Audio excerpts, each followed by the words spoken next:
بسم اللہ الرحمن الرحیم۔ السلام علیکم۔ میں ہوں اعجاز علی اور خوش آمدید کہتا ہوں آپ کو اپنے چینل سبق کہانی میں۔ نئے آنے والے دوستوں سے گزارش ہے کہ میرے چینل کو سبسکرائب کر لیں۔ چلتا ہوں بادشاہ اور آنگلو پانگلو سورج موتی کی تلاش میں کے دوسرے حصے کی طرف۔ جب سورج غروب ہونے لگا تو اچانک بانگلو کو غار کے اندر روشنی نظر آئی۔ بانگلو نے جب چٹان پر چڑھ کر دیکھا تو واقعی ایک غار میں سے روشنی باہر نکل رہی تھی۔ مل گیا، دھوپ والا غار مل گیا، اس نے خوشی سے اچھلتے ہوئے کہا، اور آنگلو نے بھی وہ غار دیکھ لیا۔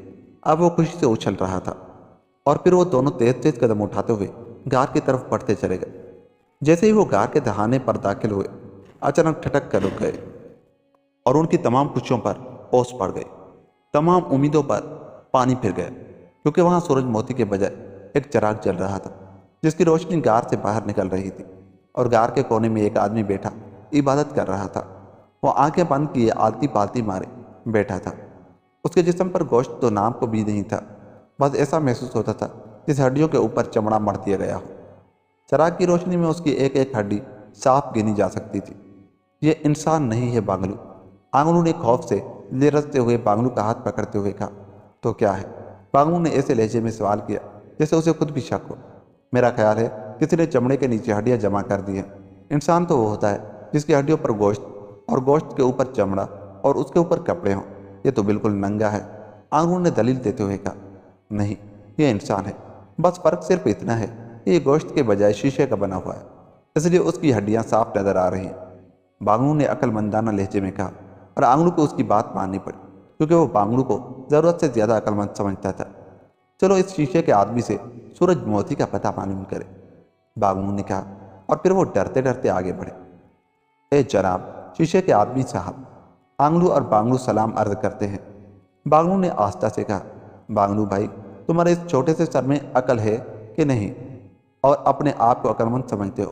بھلا شیشے کا آدمی بھی بول سکتا ہے، یہ کوئی گوشت پوست کا آدمی تو نہیں کہ سنے بھی صحیح اور جواب بھی دے؟ آنگلو نے اسے سمجھاتے ہوئے کہا، ہاں آنگلو، اس کا تو میں نے سوچا بھی نہیں تھا، بانگلو نے شرمندگی سے جواب دیا، اور آنگلو فخر سے اکڑ گیا کہ وہ بانگلو سے زیادہ عقل مند ہو گیا ہے۔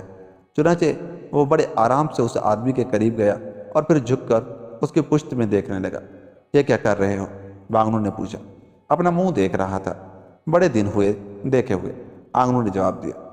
چلو ہٹو بڑے آئیوس افسانے، بانگلو نے حسد کے مارے اسے دھکا دیتے ہوئے کہا، اور بانگلو جیسے موٹے تازے آدمی کا دھکا جب آنگلو جیسے نرم نازک انسان کو لگا تو وہ اچھل کر اس کے ننگے آدمی کے اوپر جا گرا۔ جیسے ہی آنگلو اس سے ٹکرایا، آنگلو کو یوں محسوس ہوا جیسے اسے بجلی کا کرنٹ لگ گیا ہو، اور وہ اچھل کر دور جا گرا۔ کیا ہوا کیا ہوا؟ بانگلو نے کانپتے ہوئے پوچھا۔ اسی وقت اس انسان پنجرے نے ہڑبڑا کر آنکھیں کھول دی اور پھر اس کے منہ سے ایک کڑکڑاتی ہوئی آواز سنائی دی، کون ہو اور تم یہاں کیوں آ گئے ہو؟ جی حضور، ہمارا نام آنگلو اور بانگلو ہے، اور ہم سورج موتی کو لینے آئے ہیں تاکہ شہزادی کے ساتھ شادی کر سکے، بانگلو نے سفیر کے فرائض انجام دیتے ہوئے کہا۔ پھر مل گیا موتی؟ اس آدمی نے طنزیہ لہجے میں پوچھا۔ نہیں حضور، موتی تو نہیں ملا، البتہ آپ مل گئے ہیں، آنگلو نے خوشامدانہ لہجے میں جواب دیا۔ آتشی سانپ، زہریلے ٹڈے اور زرد مکڑیوں سے بچ کر تم یہاں تک کیسے پہنچ گئے؟ اس انسانی پنجرے نے حیرت بھرے لہجے میں سوال کیا۔ پتہ نہیں جناب، ہمیں تو بس اتنا پتہ ہے کہ سانپ کو ہم نے ایک درخت کے ساتھ باندھ دیا تھا، سانپ نے درخت کو پھونک مار کر آگ لگا دی، اور اس درخت سے دودھ نما کوئی چیز نکلی جس نے سانپ کو جلا دیا۔ بانگلو نے اسے تفصیل بتلائی۔ ہاں، وہی درخت ایسا تھا جس سے وہ مر سکتا تھا، ورنہ جنگل میں کروڑوں درخت موجود تھے، اس بیچارے کو کیا معلوم کہ یہ وہی درخت ہے، انسانی پنجرے نے حیرت بھرے لہجے میں کہا۔ اور جناب جب ٹڈے بادشاہ کی فوج ہمیں چمٹ گئی تو میرا ہاتھ ایک پودے کے پتے پر چلا گیا اور وہ پتا میں نے کھا لیا، جناب اس کے منہ میں جاتے ہی میرے جسم میں آگ لگ گئی، اور پھر میرے جسم پر موجود ٹڈے نیچے گرنے لگے، ان کے نیچے گرتے ہی میدان میں موجود گھاس پھوس کو آگ لگ گئی اور ٹڈے جلنے لگے۔ میں نے وہی پتا آنگلو کو بھی کھلا دیا، اور پھر اس کے جسم پر موجود ٹڈے بھی گر کر جلنے لگے، اور پھر تمام میدان میں آگ لگ گئی اور تمام ٹڈے جل کر مر گئے۔ بانگلو نے بڑے فقریہ لہجے میں جواب دیا۔ کیا تم اس پودے اور پتے کو جانتے تھے؟ اس آدمی نے حیرت سے پوچھا۔ نہیں جناب، ہمیں کیا معلوم، بانگلو نے جواب دیا۔ کمال ہے، کروڑوں درختوں کے کروڑوں پتوں میں سے صرف وہی ایک پتا تھا جو ٹنڈوں کے لیے موت کا پیغام تھا، ورنہ وہ کسی قیمت پر نہیں مار سکتے تھے۔ انسانی پنجرے کو ایک بار پھر حیرت ہوئی تو آنگلو بانگلو فخر سے پھول گئے۔ اور جناب اس مکڑی کی تو شامت آ گئی تھی جناب، مجھے جو غصہ آیا میں نے اسے پکڑ کر اس کا سر دانتوں میں چبا ڈالا اور اس کے ساتھ ہی سب مکڑیاں غائب ہو گئی۔ بانگلو نے اس کے متعلق بتلاتے ہوئے اپنے الٹے لٹکنے کا ذکر جان بوجھ کر گول کر دیا۔ اس نے ساتھ ہی ٹیڑھی نظروں سے آنگلو کو بھی دیکھا کہ کہیں وہ نہ بول پڑے، مگر آنگلو نظریں جھکائے خاموش کھڑا رہا۔ کیا تمہیں معلوم تھا کہ وہ خوفناک زرد رنگ کی مکڑی صرف اس طرح مر سکتی تھی کہ انسان دانتوں میں چبائی جائے؟ انسانی پنجرے نے پہلے سے بھی زیادہ حیرت بھرے لہجے میں کہا۔ نہیں جناب، مجھے کیا ضرورت تھی اس غلیظ اور مکروا صورت مکڑی کو کھانے کی؟ وہ تو بس مجھے غصہ آ گیا، میں نے اس کا سر چبا ڈالا۔ کم وقت، کہتی تھی مجھ سے شادی کرو گے، منحوس کہیں گی، بانگلو نے جواب دیا۔ اوہ کمال ہے، یہ اللہ کی شان ہے کہ وہ چڑیوں کے ہاتھوں باز مروا دیتا ہے۔ انسانی پنجرے نے ایک طویل سانس لیتے ہوئے کہا۔ جناب ہم تو کھڑے کھڑے تھک گئے ہیں، کم از کم ہمیں بیٹھنے کے لیے کہیں اور پھر ہمیں بتلائیں کہ آپ یہاں کیا کر رہے ہیں، کہیں سورج موتی حاصل کرنے تو نہیں آئے؟ بانگلو جب کھڑا کھڑا بری طرح تھک گیا تو اس سے رہا نہ جا سکا، چنانچہ وہ بول پڑا۔ بیٹھ جاؤ بیٹھ جاؤ، میں نے تمہیں کب بیٹھنے سے منع کیا ہے؟ میں اس موتی کے بارے میں جانتا ہوں، مجھے یہی بات بتائی گئی تھی کہ اگر کوئی آدمی یہ تینوں رکاوٹیں عبور کر کے یہاں پہنچ جائے تو اس کو میں آگے کا راستہ دکھا سکوں، مگر صدیوں سے میں یہاں بیٹھا ہوں، آج تک تمہارے سوا اور کوئی بھی نہیں پہنچ سکا۔ یہاں تک تو پہنچنا بڑی بات ہے، اس آتشی سانپ سے بچ کر کوئی آگے نہیں آ سکا، اور تم ہو کہ سب سے بچ بچا کر یہاں تک پہنچ گئے ہو۔ حالانکہ تم دونوں مجھے ازلی احمق نظر آ رہے ہو، ہاں تم بہادر ہو کہ میں کہوں کہ تم نے عقل مندی کا مظاہرہ کیا ہے۔ پھر کیا وجہ ہے کہ تم بآسانی بخیر و عافیت یہاں تک پہنچ گئے؟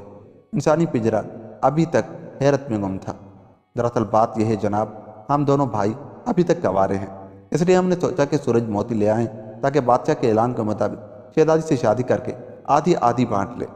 آنگلو نے جواب دیا۔ بانگلو تو شاید اتنا تھکا ہوا تھا کہ زمین پر بیٹھتے ہی کھراٹے لینے لگا تھا۔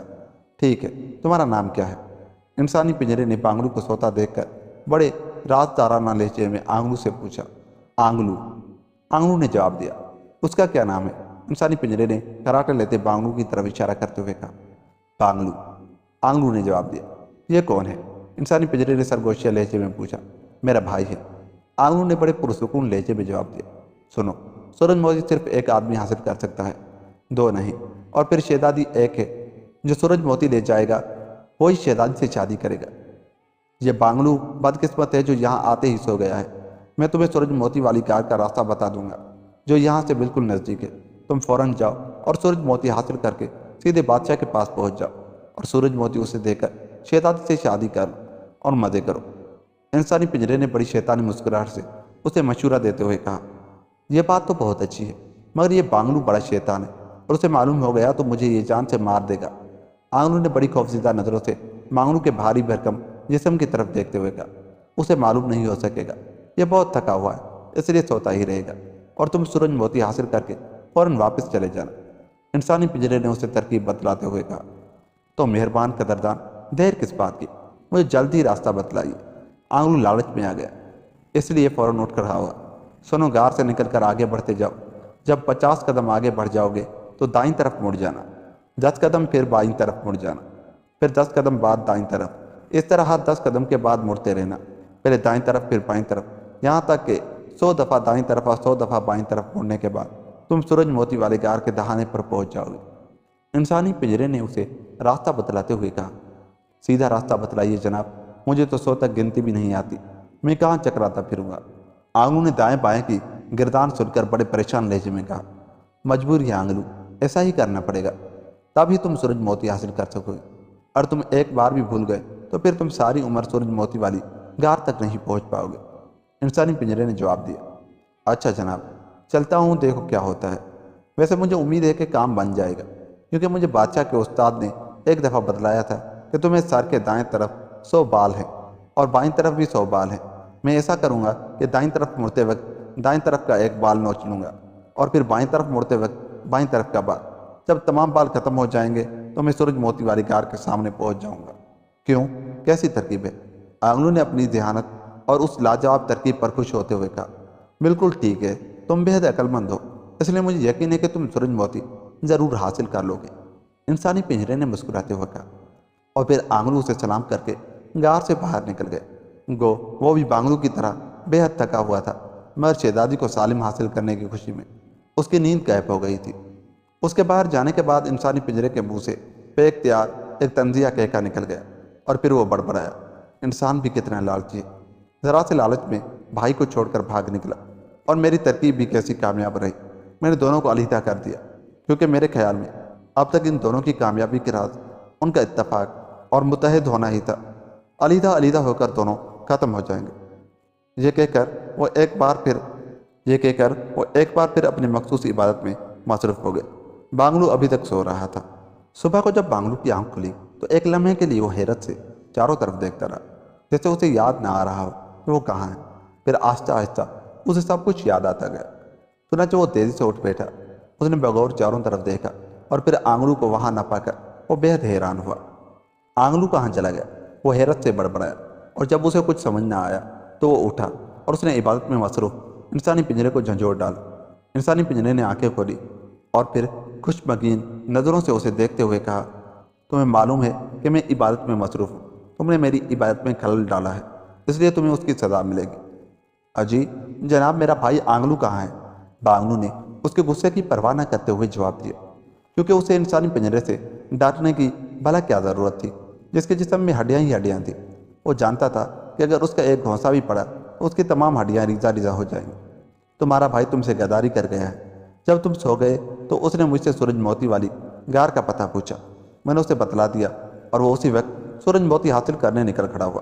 ہو سکتا ہے کہ وہ اس وقت سورج موتی حاصل کر چکا ہو، اور اس طرح وہ اکیلا ہی شہزادی سے شادی کر لے گا، اور تم خالی ناچتے ہی رہ جاؤ گے۔ انسانی پنجرے نے طنزیہ انداز میں مسکراتے ہوئے کہا، ارے وہ بڑا کمینہ اور خودغرض نکلا، مگر تم نے اسے کیوں اکیلا جانے دیا؟ تم اسے روک لیتے، بلکہ اسے راستہ ہی نہ بتلاتے۔ یہ سب تمہارا قصور ہے، تم انسان نہیں شیطان ہو۔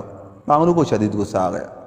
تم نے ٹھیک سمجھا ہے، میں واقعی شیطان ہوں، اور میں یہاں بیٹھا ہی اس لیے ہوں کہ یہاں آنے والے کو سیدھے راستے سے بھٹکا دوں۔ تمہارا بھائی بانگلو لازماً بھٹک گیا ہوگا، کیونکہ جو راستہ میں نے اسے بتلایا تھا وہ کبھی بھی اس پر پوری طرح نہیں چل سکتا۔ وہ ایک بار بھول کر دائیں کے بجائے بائیں طرف مڑ گیا تو پھر وہ ساری عمر انہی پہاڑوں میں چکراتا پھرے گا، اور آخر ایک دن مر جائے گا، اور باقی رہ گئے تم میری اجازت کے بغیر اس غار سے باہر بھی نہیں نکل سکتے، اور اس طرح تم اس غار میں ہی بھوکے پیاسے جان دے دو گے۔ شیطان نے کہکا مارتے ہوئے کہا، مگر تم تو کہتے تھے کہ میں سورج موتی کا محافظ ہوں اور راستہ بتاتا ہوں۔ تم کافی ذہین ہو بانگلو، تمہارا سر گو بے حد چھوٹا ہے، مگر اس میں عقل کافی زیادہ بھری ہوئی ہے۔ گو میں سورج موتی کا محافظ ہوں، مگر صرف اس لیے یہاں بیٹھا ہوں تاکہ سورج موتی تک عام لوگوں کو نہ پہنچنے دوں۔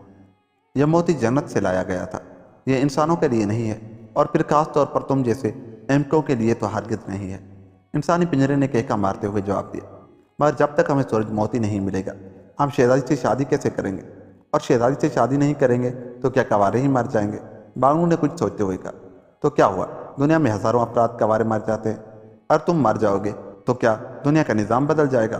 شیطان نما انسان نے فیصلہ کن لہجے میں کہا، اچھا اب بک بک مت کرو اور مجھے بتاؤ کہ تم نے آنگلو کو کون سا راستہ بتلایا ہے، اور سورج موتی کہاں ہے؟ بانگلو کو اچانک غصہ آ گیا، اور اسے غصہ آنا ہی تھا، کیونکہ وہ انسانی پنجر اسے کوارا مرنے کی ترکیب دے رہا تھا، اور یہی بات وہ برداشت نہیں کر سکتا تھا۔ اسے میں نے موت کا راستہ بتلا دیا ہے، اور مجھے یقین ہے کہ اب تک وہ مر گیا ہوگا۔ باقی رہ گئے تم بھی مرنے کے لیے تیار ہو جاؤ، کیونکہ میں عبادت شروع کر رہا ہوں، اور اب تم نہ مجھے جگا سکو گے اور نہ ہی غار سے باہر جا سکو گے، انسانی پنجرے نے کہا، اور پھر سیدھا ہو کر آنکھیں بند کر لی۔ بانگلو بڑی گسیلی نظروں سے انسانی پنجر کو دیکھ رہا تھا۔ اب اسے اپنے آپ پر غصہ آ گیا کہ وہ کیوں اس طرح آتے ساتھ ہی سو گیا تھا، اور اس کے بعد اسے آنگلو پر غصہ آ گیا کہ وہ اسے جگائے بغیر سورج موتی حاصل کرنے نکل کھڑا ہوا، اور اس کے بعد اسے اس سوداگر پر غصہ آ گیا کہ اس نے کیوں سورج موتی کا نام بادشاہ کے سامنے بتلایا، اور اس کے بعد اسے بادشاہ پر غصہ آ گیا کہ اس نے کیوں یہ شرط لگا دی کہ شہزادی کی شادی اس سے ہوگی جو سورج موتی لے آئے گا، اور اس کے بعد اسے شہزادی پر غصہ آ گیا کہ وہ کیوں نہیں اس سے فوراً شادی کر لیتی تاکہ انہیں اتنی تکلیفیں نہ اٹھانی پڑتی۔ اس طرح اسے نمبر وار غصہ آتا گیا، اور جب اسے سارے غصے آ چکے تو ظاہر ہے وہ غصے سے پوری طرح بھر چکا تھا۔ ایک تو پہلے ہی اس کا جسم بے حد موٹا تھا، اور پھر جب غصہ اس میں بھر گیا تو اس کا جسم اور زیادہ موٹا ہو گیا، اس کی طاقت پہلے سے 10 گنا زیادہ ہو گئی۔ چنانچہ وہ اس طرح غصے سے بھرا ہوا پہلے تو غار کے دہانے کی طرف بڑھا تاکہ غار سے باہر نکل جائے، اور جیسے ہی اس نے قدم آگے بڑھایا ایک گڑگڑاہٹ کی آواز سنائی دی اور غار کا دروازہ بند ہو گیا۔ اس کے سامنے شاید کوئی بہت بڑی چٹان آ گئی تھی۔ اب واقعی بانگلو غار میں پھنس گیا تھا۔ وہ سانس روکے ہوئے تھا تاکہ سانس باہر نہ نکل جائے اور اس کی طاقت نہ کم رہ جائے۔ چنانچہ وہ بڑے غصے میں تیزی سے واپس پلٹا اور پھر بڑے بڑے قدم اٹھاتا ہوا اس شیطان کی طرف بڑھنے لگا، جو آنکھیں بند کیے بڑے آرام سے بیٹھا تھا۔ بانگلو نے اسے بری طرح جھنجھوڑا اور اس نے تو جیسے آنکھیں نہ کھولنے کی قسم اٹھا رکھی تھی۔ اور اس بار ایک اور تماشا ہوا۔ جو ہی اس نے انسانی پنجرے کو جھنجھوڑا تو وہ ہلا بھی نہیں، بلکہ ایسا محسوس ہو رہا تھا جیسے وہ انسان نہ ہو، کوئی ٹھوس پتھر ہو۔ بانگلو کے جسم میں اور غصہ بھر گیا، چنانچہ اس نے پوری قوت سے اپنا گھوسا اس کی پسلیوں پر مار دی اور دوسرے لمحے وہ ایک چیخ مار کر اچھل کر غار میں جا گرا۔ اس کے ہاتھ سے لہو بہنا شروع ہو گیا تھا اور وہ انسانی پنجر ویسے ہی ابھی تک بیٹھا ہوا تھا۔ اس پر اس کے غصے بھرے زبردست گھوسے کا قطعی کوئی اثر نہیں ہوا تھا، بلکہ اسے خود یوں محسوس ہوا تھا جیسے اس نے گھوسا کسی ٹھوس پتھر کی چٹان کو مار دیا ہو۔ چونکہ گھوسا پوری طاقت سے مارا گیا تھا، اس لیے جواب میں اس کے منہ سے زوردار چیخ نکل گئی تھی۔ اس کا ہاتھ پوری طرح زخمی ہو گیا اور اس سے خون نکلنے لگ گیا تھا۔ اب ظاہر ہے کہ چیخ نکلنے کی وجہ سے اس کا تمام غصہ بھی ساتھ ہی نکل گیا تھا۔ چنانچہ اسے یوں محسوس ہو رہا تھا جیسے اس کی طاقت بھی غائب ہو گئی ہو، اور ادھر ہاتھ میں سے خون بڑی تیزی سے نکلتا جا رہا تھا۔ بانگلو سوچ رہا تھا کہ اب کیا کیا جائے۔ کافی دیر تک وہ خون نکلتا دیکھتا رہا، مگر اس کی سمجھ میں کوئی ترکیب نہیں آ رہی تھی۔ اگر آنگلو ساتھ ہوتا تو شاید دونوں مل کر یہاں سے نکلنے کی کوئی ترکیب نکال لیتے، وہ سوچ رہا تھا۔ اور اسی طرح خون نکلتا رہا تو آخرکار اس کے جسم سے خون نکل جائے گا اور وہ یہاں پڑے پڑے مر جائے گا۔ چنانچہ وہ ایک بار پھر غصہ اکٹھا کرنے لگا تاکہ اس شیطان کو سزا دے سکے۔ کافی دیر تک وہ غصہ اکٹھا کرتا رہا، مگر نہ جانے کیا بات تھی کہ اسے غصہ آ ہی نہیں رہا تھا، بلکہ غصے کے بجائے تکلیف بڑھتی جا رہی تھی۔ آخرکار وہ اٹھ کھڑا ہوا۔ اس نے اپنا دایاں ہاتھ جو زخمی ہو گیا تھا بائیں ہاتھ میں پکڑا اور پھر اس شیطان کی طرف بڑھ گیا۔ اے جناب شیطان صاحب، میری بات سن۔ میں اپنی گستاخی کی معافی چاہتا ہوں کہ آپ کو گھوسا مار بیٹھا۔ مجھے کیا پتا تھا کہ تم انسان نہیں بلکہ کوئی چٹان ہو، ورنہ گھوسے کے بجائے ہتھوڑا مارتا۔ بانگلو نے بڑے خوشامدانہ لہجے میں کہا، اور جب اس نے لفظ ہتھوڑا منہ سے نکالا وہ بری طرح چونک پڑا۔ چند لمحے سوچتا رہا، پھر بولا، دھت تیری کی، واقعی اس کو گھوسے کے بجائے ہتھوڑا ہی مارنا چاہیے، تبھی اس پر اثر ہوگا۔ پر اب مسئلہ تھا کہ وہ ہتھوڑا کہاں سے لیا۔ اس نے غار میں ادھر ادھر نظریں دوڑائی، مگر تمام غار خالی تھا۔ البتہ سامنے رکھا ہوا چراغ ابھی تک جل رہا تھا۔ اب ظاہر ہے چراغ ہتھوڑا تو نہیں تھا کہ وہ اسے اٹھا کر مجھ پر مار دیتا۔ اس کے ہاتھ میں سے ابھی تک خون قطرہ قطرہ کر کے نکل رہا تھا۔ وہ چند لمحے اپنا خون نکلتا دیکھتا رہا، پھر یکدم اچھل پڑا۔ میں بھی کتنا احمق ہوں، واہ واہ، ہتھوڑا تو ابھی بن جائے گا۔ میں اسی خون سے ہتھوڑا بناؤں گا اور اس کا نام بھی ہوگا خونی ہتھوڑا۔ پھر دیکھوں گا کہ یہ شیطان کا بچہ خونی ہتھوڑے سے کیسے بچ سکتا ہے۔ وہ بڑبڑایا اور پھر تیزی سے آگے بڑھ گیا اور اسے انسانی پنجر کے سر پر اپنا ہاتھ رکھ کر کھڑا ہو گیا تھا۔ اس کے ہاتھ سے خون کے قطرے برابر نکلتے رہے تھے، چنانچہ انہی قطروں سے وہ ہتھوڑا بنانے لگا۔ وہ ایک قطرہ ڈالنے کے بعد دوسرا قطرہ اس طرح ڈالتا کہ ایک سیدھی لکیر بن جاتی۔ اس طرح وہ آہستہ آہستہ ہتھوڑا بنانے میں مصروف ہو گیا۔ جب ہتھوڑے کا ڈنڈا بن گیا تو اس نے دیکھا کہ اس کے بت میں لرزش پیدا ہوئی۔ ایسا محسوس ہو رہا تھا جیسے وہ کانپ رہا ہو۔ ابھی تو ڈنڈا بنا ہے، ہتھوڑا پورا نہیں بنا، اور تم ابھی سے خوف کے مارے کانپ رہے ہو، بانگلو نے بڑے غصے لہجے میں کہا، اور پھر تیزی سے ہتھوڑا بنانے میں مصروف ہو گیا۔ اس شکل میں اسے یہ احساس بھی نہیں ہوا کہ اس کا خون نکلنے کی وجہ سے اس پر کمزوری طاری ہو رہی ہے۔ ادھر جیسے جیسے ہتھوڑا بنتا جا رہا تھا اس انسانی پنجرے کی ٹھوس جسم میں لرزش بڑھتی جا رہی تھی۔ اب تو وہ صاف طور پر کانپ رہا تھا۔ بس ہتھوڑا بننے دو، میں تمہیں ابھی سیدھا کرتا ہوں، بانگلو نے اسے بری طرح کانپتے دیکھ کر مسرت بھرے لہجے میں کہا۔ اور پھر ابھی اس کے خون سے ہتھوڑے کی تصویر مکمل نہیں ہوئی تھی کہ اچانک انسانی پنجرے نے آنکھیں کھول دی۔ اس کے چہرے پر شدید تکلیف کے آثار تھے۔ مت ڈالو خدا کے واسطے، اور قطرے مت ڈالو، میں تباہ ہو جاؤں گا، اس انسانی پنجرے نے بڑے خوشامدانہ لہجے میں کہا۔ بس خونی ہتھوڑا مکمل ہونے دو، میں ابھی اس سے تمہاری ٹھکائی کرتا ہوں۔ اتنا ماروں گا کہ مار مار کر تمہیں پتھر بنا دوں گا، بانگلو نے جوشیلے لہجے میں کہا۔ تمہیں کس نے بتلایا ہے کہ اگر میرے سر پر 500 انسانی خون کے قطرے ڈالے جائیں تو میں تباہ ہو جاؤں گا؟ تمہیں کس نے بتلایا ہے؟ اس انسانی پنجرے نے حیرت بھرے لہجے میں کہا۔ میں قطرے کب ڈال رہا ہوں؟ میں تو خونی ہتھوڑا بنا رہا ہوں، بانگلو قدرے حیرت سے بولا۔ خدا کے لیے اور قطرے نہ ڈالو، 500 قطرے پورے ہونے میں صرف